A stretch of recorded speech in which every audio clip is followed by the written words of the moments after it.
When College Football 26 came out last year, I went into it with the goal of getting the first Platinum Trophy, but unfortunately came up just a bit short, instead getting the third. So when CFB 27 opened up for early access, I once again had the opportunity to go for the first Platinum. And with my new National Championship ring on hand, I hoped that this would be the year that I could get it done. As I opened up the game for the first time, I took a look at the trophy list, which has a grand total of 23 trophies, which are split between the Road to Glory, Dynasty, and online game modes, along with a few miscellaneous trophies. And as soon as the game loaded in, I chose Indiana as my favorite team and hopped straight into Road to Glory. I started off by creating my player and setting my top 10 schools, which of course had IU at the top of the list. I began as just a 3-star recruit and would have to work my way up to a 5-star for a trophy. Fortunately, we were absolutely crushing it in our high school games, which led to us getting an offer from Indiana when we were a 4-star, and a few offers later were officially a 5-star recruit. And after staying that way through the end of our high school career, we got our first trophy called a Rising Star. As a 5-star recruit, we had our pick of teams to commit to, so I decided to have a hat ceremony where I chose Indiana over James Franklin's former and current schools of Penn State and Virginia Tech. And after officially committing, we earned the Signing Day trophy. Our first year at Indiana wasn't the easiest for us, as we didn't get any playing time the entire season, despite being an absolute academic weapon, as I legitimately had to take a music theory exam in a college football video game. The good news is, I'm a classically trained pianist in real life, which helped me get 100% and would keep all options available for us at the end of the season if we wanted to transfer. The best thing to happen this season was that we beat Michigan State in a rivalry game to earn the Old Brass Spittoon, which is one of 10 rivalry trophies that we would need to earn for its own trophy. By the end of the season, I had officially had enough of riding the bench and decided to transfer out of Indiana, which not only earned us the Time for a Change of Scenery trophy, but also allowed us to move on from Road to Glory mode and start on Dynasty mode. Dynasty mode started with me coaching UConn, as I would need to start the season unranked and beat 3 straight teams that were in the top 25 for a trophy. So I switched around the schedule a bit to play Georgia, Ohio State, and Notre Dame to start the season. After absolutely obliterating Georgia, shutting out Ohio State, and then using a 2-point conversion to beat Notre Dame, I earned the Hot Out the Gate trophy. I knew that I would need to play a full season in Dynasty mode though in order to win the Heisman Trophy and the National Championship. So in order to have a bit more fun while doing this, I decided to start up a dynasty with the Indiana Hoosiers. The goals for this dynasty were simple: win the Heisman Trophy and have an undefeated season to win the National Championship, just like what Fernando Mendoza and the Hoosiers did last year. It was quickly made pretty obvious who should win the Heisman for us, as Lee Beebe Jr. was absolutely unstoppable in our rushing attack. He was so good that in our third game against Western Kentucky, we ran it with him for 4 touchdowns, 28 points, and didn't even need to throw the ball, which earned us the Passing is Overrated trophy. And after consistently putting up performances like that all season and a National Player of the Week award in Week 9, he found himself at the top of the Heisman watch list. And for good measure, against USC and Heisman hopeful Jaden Mayava, he put up 4 touchdowns while our defense did him a favor and held USC to just 7 points. This just about locked up the Heisman race for us, but for good measure, I set the quarter length to 2 minutes for our rivalry game against Purdue and had BB run it in 6 times in a dominant win, which earned us another rivalry trophy in the Old Oaken Bucket.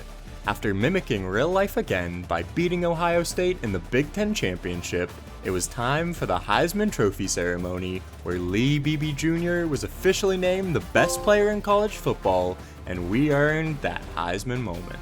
We then went ahead and whooped Baylor in the Rose Bowl for the Lucky 12 trophy, and after handling Texas in the Orange Bowl, we almost got to have a Natty rematch with Miami, but instead took on Ohio State for the 3rd time this season.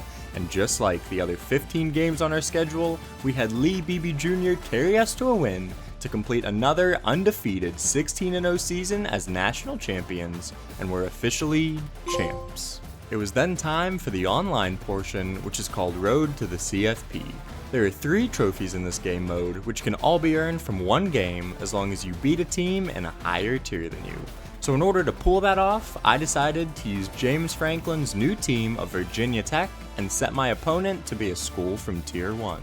I ended up playing an away game against the Miami Hurricanes, where we started off by going down 7-0 at the end of the first. But things were looking promising as I was able to get a couple big plays to move the ball into Miami territory.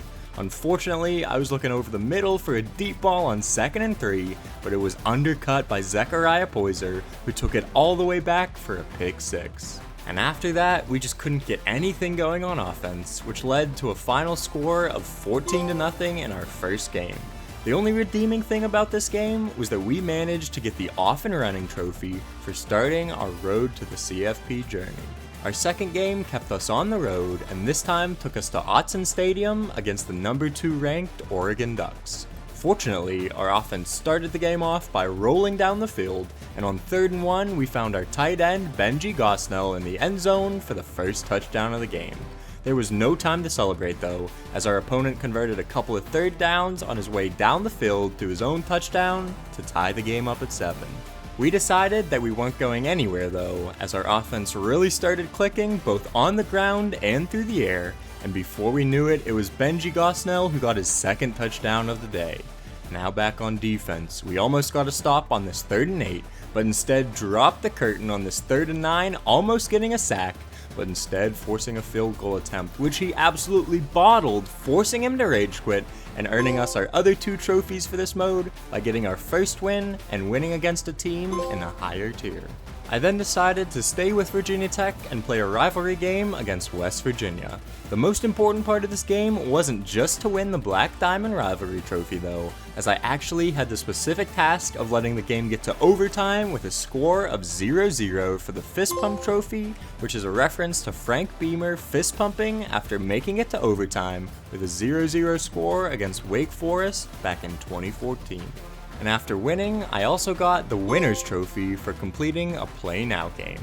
The next rivalry trophy I went for is called the Battle for the Bones, which I got with UAB after beating Memphis. And just look how cool this trophy is. It's literally a 100-pound rack of ribs made out of bronze.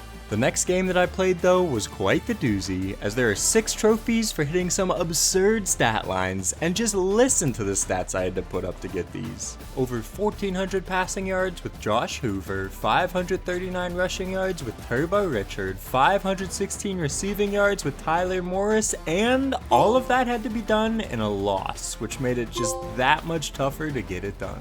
Unfortunately, 2 of the trophies didn't pop for some reason, so I had to get 150 rushing and receiving yards with Kentucky's running back CJ Baxter for He Does It All, and 406 receiving yards with Brett Eskelson for Who's Covering This Guy.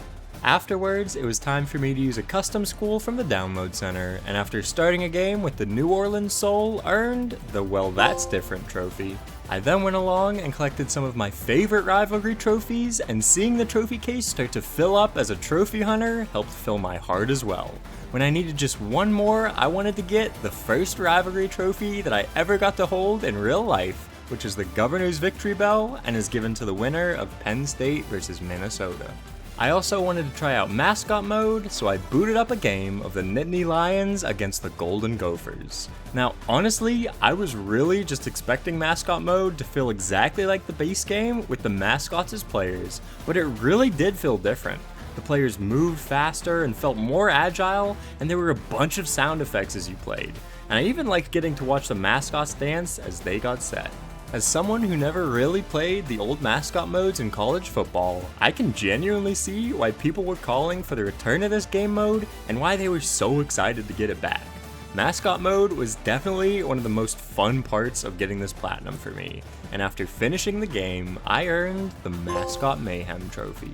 Unfortunately, the Governor's Victory Bell didn't unlock for me, so I had to play one final game with the actual Penn State and Minnesota players, but after getting a quick win, earned not just the Governor's Victory Bell, but also Without Rival, which is almost a Penn State slogan, as well as the CFB 27 Platinum. Now, obviously, you guys have seen the title, so you know as well as I do that I wasn't the first person to get the platinum for this game, but instead the second, as a player named Michigan State 944 beat me to it by a whole 2 hours, which is crazy because I thought I was flying through this. Unfortunately, it just wasn't meant to be this year.